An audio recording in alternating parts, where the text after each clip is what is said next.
Hey everyone, can you believe it's Friday, almost a week on, and we are still having to talk about the goal that wasn't offside in the Tottenham versus Liverpool game and the repercussions of all of that. It's amazing, really, and to be fair, it really does show the power of a team, club rather, of the stature of Liverpool. If this had been any of the other clubs in the country, and it has happened, despite what others will have you believe, there would have been no uproar. There'd have been no debates on GMTV. There'd have been no full-page discussions about it.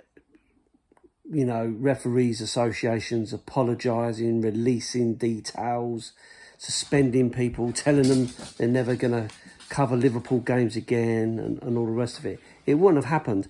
There's only a couple of clubs that probably hold that level of power, Liverpool being one of them. I think Man United in the past may have been able to kind of had this level of pull, but I can't really think of any other. And I'm not saying that that's a bad thing for Liverpool. I'm not saying they're bad in what they're doing. I understand it. They're standing up for their club and for what's happened to them and how that may impact them. But you've got to remember, right, that this is 7 games in. There's no guarantees. There's no guarantees that Liverpool will be 1 point away from the top 4. There's no guarantees they'll be 1 point away from winning a league.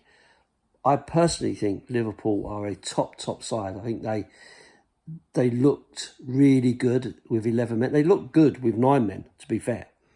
And always a risk, a threat rather to our defence. Anyway,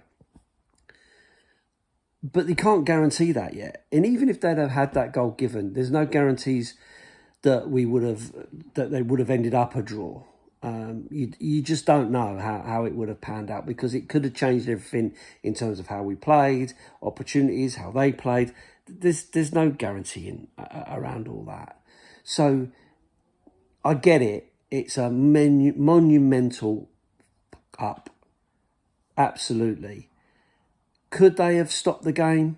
Of course they could. Could they have done something different? Yeah, probably. Would we have been unhappy about it? Absolutely.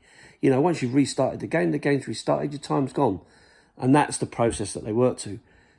Did it make sense on this occasion? Probably not. They probably could have just blown up and gone, hold on, ball's out of play, hold on. Call the ref over to have a look at it on the screen. Waste a bit of time there. Have a chat in his ear and say, look, we've messed up here.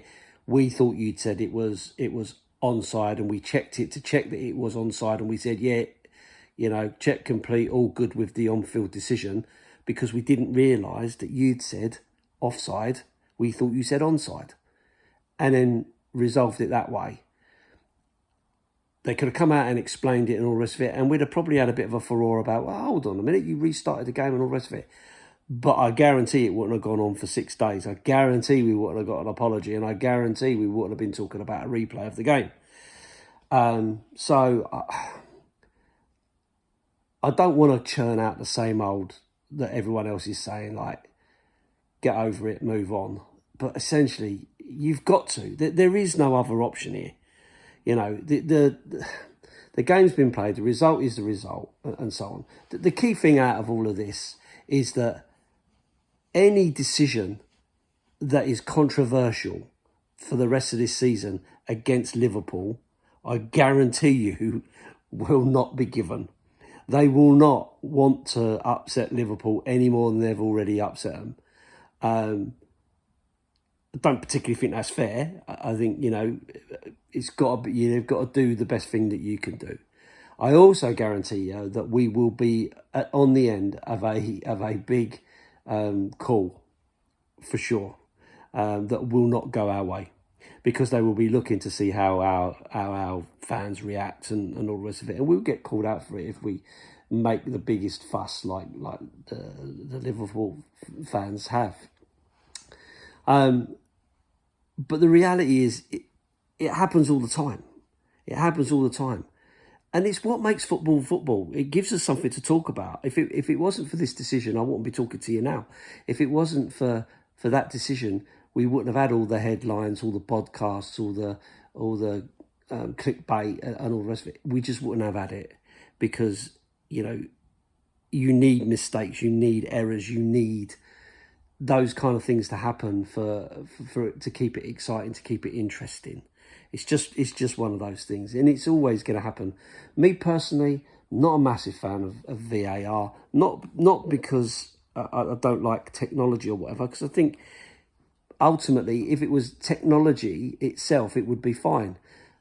But like I've said previously, if I can accept a referee making a decision live as it happens at full speed. Offsides happen all the time. We've seen umpteen different versions of when people have said someone's offside when they're not offside and so on. But you can accept it if a guy at the side of the or a lady at the side of the pitch goes, flag up, that's offside. They see it how they see it, the decision is made. The problem comes when you then put VAR in to say, come and have another look at it, and they still get it wrong.